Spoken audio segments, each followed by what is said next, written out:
दोस्तों आज का वीडियो कुछ क्वेरीज के रिगार्डिंग है। बहुत सारे पेशेंट मुझे कॉल करके पूछते हैं कि सर हमको सेंसेशन ही बिल्ट नहीं हो पा रहा है।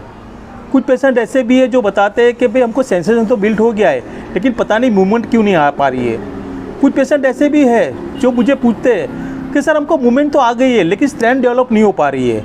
तो कुछ पेशेंट ऐसे भी है जो कमेंट्स करके हम मुझे पूछते हैं कि सर हम वॉकर से इजीली चल पाते हैं लेकिन पता नहीं सीढ़ी चढ़ने में हमें बहुत दिक्कतें होती है।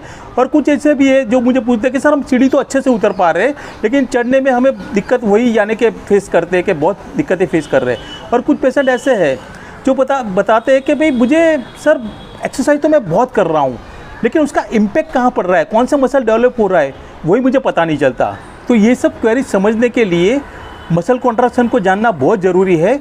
और मसल कॉन्ट्रैक्शन क्या है तो उसमें दो चीज़ें होती है, एक होता है आइसोटोनिक और दूसरा होता है आइसोमेट्रिक। आइसोटोनिक के अंदर भी दो चीज़ आती है, कॉन्सेंट्रिक और इसेंट्रिक।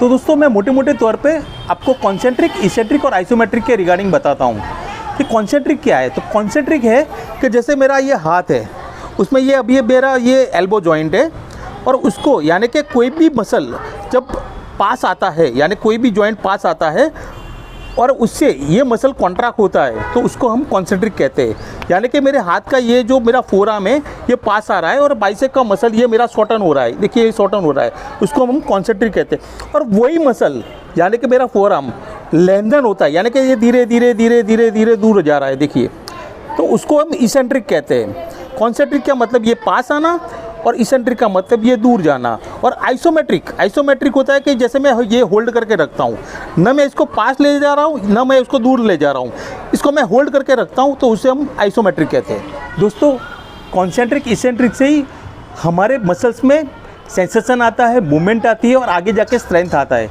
मैं अभी आपको बताता हूँ, जैसे कि मेरा ये हाथ पैरालाइज है, अब इसमें कोई पावर नहीं है न सेंसेशन है और मुझे उसमें सेंसेशन, पावर और आगे जाके स्ट्रेंथ लानी है तो मुझे क्या करना पड़ेगा। तो जैसे कि मुझे ये फोरआर्म बनाना है तो मुझे ये हमारी मुट्ठी को इस तरह से यानी कि ये अगर मैं ऐसे फ्लेक्शन करूँगा मुट्ठी तो ये क्या होगा, इस तरह से इसमें कॉन्सेंट्रिक होगा, ये क्या होगा, इसेंट्रिक होगा। तो ये अगर मैं धीरे धीरे धीरे मैं दूसरे हाथ से करवाऊँगा तो उससे क्या होगा, मेरा ये फोरआर्म बनेगा, ये इससे ये फोरआर्म पे इम्पैक्ट आएगा इसका। अब देखिए तो उसी से यानी कि आप अगर आप ये नहीं करोगे तो ये फोरआर्म नहीं बनेगा। अगर ये मुझे ऊपर का यानी कि मेरे आर्म स्ट्रॉन्ग करने हैं, मुझे बॉडी बनानी है तो मैं क्या करूँगा, ये हाथ को धीरे धीरे धीरे ऊपर लाऊंगा, नीचे ले जाऊँगा, बहुत ही धीरे से। जितना ज़्यादा इंजरी है उतना ही धीरे से आपको करना है। तो ये इस तरह से, तो इससे क्या होगा, मेरा ये धीरे धीरे ये मसल शॉर्टन होगा और ये लेंथन होगा, शॉर्टन होगा यानी कि कॉन्सेंट्रिक। जब ऐसे करूँगा तो ये मसल लेंथन होगा यानी कि इसेंट्रिक। तो ये बार बार अगर मैं करूँगा तो उससे क्या होगा, इसमें सेंसेशन आएगा, फिर आगे जाके मूवमेंट पैदा होगी, मैं धीरे धीरे ऐसे कर पाऊँगा, फिर उसमें धीरे धीरे स्ट्रेंथ बनने लगेगी। जैसे ही मेरी स्ट्रेंथ बनने लगेगी मैं क्या करूँगा, इसमें वजन बढ़ाऊँगा।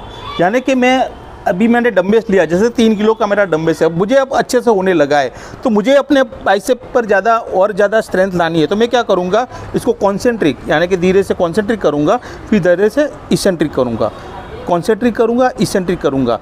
अब आपको ये बहुत ज़्यादा ख्याल रखना है पैरालिसिस में कि जितना जैसे जैसे पावर बढ़ेगा वैसे ही बढ़ाना है। अगर वो पावर आपका ज़्यादा नहीं बढ़ रहा है, अगर आपका यानी कि हाथ ही ऐसे नहीं हो रहे तो आपको ये 3 किलो के साथ नहीं करना है। बहुत सारे ऐसे पेशेंट हैं, मैंने देखा है कि भाई चल नहीं पाते ठीक से लेकिन पैरों के अंदर सैंडबैग लगा के वो चलते हैं। तो आप जब मेरा नॉर्मली हाथ ऐसा नहीं हो रहा है और मैं 3 किलो के साथ में दूसरे किसी और से मैं ऐसे करवाऊँगा तो वो ठीक नहीं होगा। अच्छे से अगर आपका कॉन्सेंट्रिक हो रहा है, इसेंट्रिक हो रहा है तो आप 1 किलो के साथ करिए, फिर आपको और ज़्यादा स्ट्रेंथ बढ़नी है तो आप 2 किलो के साथ करिए, फिर आप जैसे कि ये 3 किलो है तो मैं 3 किलो के साथ करूँगा, अगर इसमें ज़्यादा स्ट्रेंथ आएगी तो मैं 5 किलो के साथ जाऊँगा। अब ये बात हुई कॉन्सेंट्रिक और इसेंट्रिक की। अब मैं आपको बताता हूँ कि भाई आइसोमेट्रिक क्या होता है। तो आइसोमेट्रिक यानी कि मैं अगर ये होल्ड करके रखता हूँ तो आइसोमेट्रिक है। लेकिन आइसोमेट्रिक में कब जाना है हमें, यानी कि हम पैरालिसिस की बात करें जिनको हुआ है उनको, कि भाई आपके जब अच्छे से यानी कि भाई कॉन्सेंट्रिक हो रहा है, इसेंट्रिक हो रहा है तो आप कभी थोड़ा बहुत आइसोमेट्रिक करोगे तो आप अच्छे से होल्ड कर पाओगे। लेकिन बहुत सारे लोग जो खड़े रहते हैं यानी कि एक टेंशन क्रिएट करते हैं, जैसे मैं ये आइसोमेट्रिक कर रहा हूँ तो एक टेंशन क्रिएट कर रहा हूँ इस तरह से, तो ये जो चीज़ है, अगर आपका कॉन्सेंट्रिक और इसेंट्रिक अच्छा हो रहा है तो आप ये थोड़ा बहुत करोगे तो बहुत अच्छा रहेगा। लेकिन आपको सिर्फ एक ही चीज़, यानी जो खड़े रहते हैं उसको टेंशन क्रिएट नहीं करना। जैसे मुझे ये बाइसेप बनाने और मैं ऐसे होल्ड करके रखूँगा कि भाई मुझे ये ऐसे ही रखना है बस, तो मुझे क्या, मेरे यहाँ कितना फ़र्क पड़ेगा। आप ही मुझे ये प्रैक्टिस होती जाएगी, आदत पड़ती जाएगी इस तरह से। अगर मैं ये ज़्यादा ये करूँगा तो मेरे शोल्डर पे इम्पैक्ट पड़ेगा और यहाँ मेरे बाइसेप पे भी पड़ेगा। लेकिन मैं ऐसे ही बस खड़ा रहता हूँ कि भाई मुझे यही करना है, बस एक टेंशन क्रिएट करना है, तो ये मेरी आदत बढ़ती जाए। हो सकता है कि मैं 5-6 दिन के बाद या 1 महीने के बाद ये 15 से 20 घंटा या आधा घंटा 2 घंटे तक मैं ऐसे खड़ा रहूँगा, लेकिन उस पर मेरे मसल पे कोई इम्पैक्ट नहीं पड़ेगा। मसल पे इम्पैक्ट कब पड़ेगा? जब आप कॉन्सेंट्रिक कर रहे हो, इसेंट्रिक अच्छे से कर रहे हो, धीरे धीरे आपके जॉइंट्स को समझ रहे हो, तो ही आपके मसल पर इम्पैक्ट पड़ेगा। तो ये जानना बहुत ज़रूरी है कि आप किस तरह से कॉन्सेंट्रिक और इसेंट्रिक को वर्कआउट कर रहे हो। दोस्तों, सीढ़ी चढ़ने में हमें क्यों ज़्यादा दिक्कत होती है, उसके लिए आपको थोड़ा गेज सिस्टम जानना थोड़ा ज़रूरी है। मैं मोटे मोटे तौर पे आपको समझा देता हूँ कि जैसे हम चलते हैं तो पहले क्या करते हैं, हील स्ट्राइक करते हैं, फिर हम फ्लैट फुट करते हैं, फिर ये मिड स्टैंड आता है। यही पैर आप समझना, मिड स्विंग होकर ये पीछे एक्सटेंड होकर हम हील ऑफ होता है, फिर टॉप होता है, फिर ये स्विंग होके ये आगे हिल स्ट्राइक होता है। तो ये पूरा एक रिदम के साथ, यानी कि ये सीधा गया, यानी कि इसका आप देखोगे तो हिप का फ्लेक्शन हुआ, फिर ये लेग का एक्सटेंशन होता है और ये सीधा चला जाता है। इसमें ज़्यादा प्रेशर नहीं देना पड़ता। और अब वही चीज़ हम सीढ़ी चढ़ते हैं तो मैं आपको बताता हूँ। अब दोस्तों, जैसे मैंने बताया था उसमें कि ये जो हमारा हिप है ये फ्लेक्शन होता है, तो ये फ्लेक्शन तो हो गया। अब ये जो लेग है वो एक्सटेंशन होता है। तो यहाँ पे तो क्या एक्सटेंशन नहीं होगा, तो मुझे यहीं पे रखना पड़ेगा, यानी आधा ही होगा। अब मुझे उसमें इसका एक्सटेंशन करने के लिए इस पैर पर यानी कि पूरा पावर जनरेट करना पड़ता है। चलते हैं, जब हम सीढ़ी चढ़ते हैं तो आप याद रखो कि आपके सारे मसल कॉन्सेंट्रिक में वर्क करते हैं, यानी कि कॉन्सेंट्रिक में क्या होता है कि पावर जनरेट करना पड़ता है आपको। तो ये मैं आपको अभी बता देता हूँ कि भाई पावर कैसे, तो यानी कि ये पूरे पैर पे पूरा वजन, यानी कि मेरा जितना भी, यानी कि अगर 15 किलो का पैर है तो ये 60, मेरा 75 kg है, तो 60 kg मुझे उठाना पड़ेगा। ये तो ये मैंने उठाया, देखिए पूरा का पूरा मुझे उठाना पड़ता है। और ये पैर मुझे ये धीरे से मैंने ऊपर ला दिया। अब इसमें भी मुझे क्या करना पड़ेगा, पूरा उठाना पड़ेगा। इसको पैर को एक्सटेंड करने के लिए क्वाड्रिसेप को एक्सटेंड करना पड़ता है, यानी कि ये नी को, तो ये एक्सटेंड करने के लिए मुझे पूरा का पूरा यानी कि ये उठाना पड़ता है। देखिए ये उठाया और ये पूरा का पूरा ये मैंने ऊपर ले लिया, जैसे पैर तो ऊपर ऐसे इजीली आ गया। अब इसको वापस ऊपर और एक स्टेप करने चढ़ने के लिए मुझे इसको यानी कि पूरा एक्सटेंड करना पड़ेगा नी को, तो उसके लिए मुझे पूरी बॉडी उठानी पड़ेगी इससे। तो इस तरह से ये पावर जनरेट करना पड़ता है। तो ये सारे जब हम सीढ़ी चढ़ते हैं तो इसको हम कॉन्सेंट्रिक में हमारे सारे मसल वर्क करते हैं, यानी कि पावर जनरेट करना पड़ता है।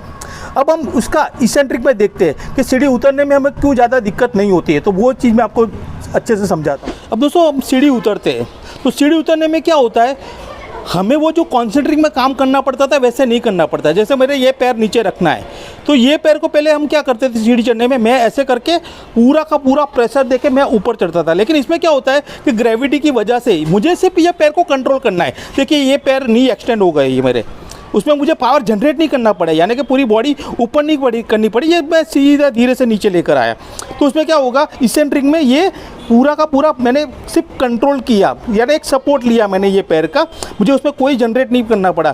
तो हम सीढ़ी जब उतरते हैं तो इसेंट्रिक में वर्क करता है हमारा पैर, यानी कि उसमें खाली पावर को आपको सिर्फ कंट्रोल करना होता है, ग्रेविटी को। देखो ये मेरा पैर नीचे चला गया, अब क्या है, ये पैर मुझे नीचे लाना है, तो ये कॉन्ट्रैक्ट तो हो गया है। अब इसको कॉन्ट्रैक्ट करने के लिए मुझे, जैसे मैं सीढ़ी चढ़ता था वैसे पूरी बॉडी ऊपर नहीं करनी पड़ती, ये धीरे से मैंने ये पैर किया और इसको मैंने कंट्रोल किया, ये हैमस्ट्रिंग से मैंने ये टिबिया बोन को कंट्रोल किया और ये करके मैं धीरे से नीचे लेकर आया। तो इस तरह से सीढ़ी उतरने में हमें ज़्यादा दिक्कतें नहीं आती है, क्योंकि ये हमारा पावर एब्जॉर्ब करता है और सीढ़ी चढ़ने में हमारा पावर जनरेट करना पड़ता है।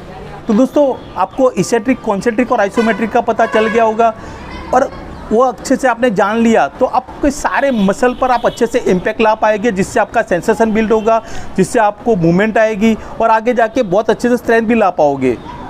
होप ये सारी चीज़ें मैंने सॉर्ट आउट कर ली है और ये आज का वीडियो आपको पसंद आएगा।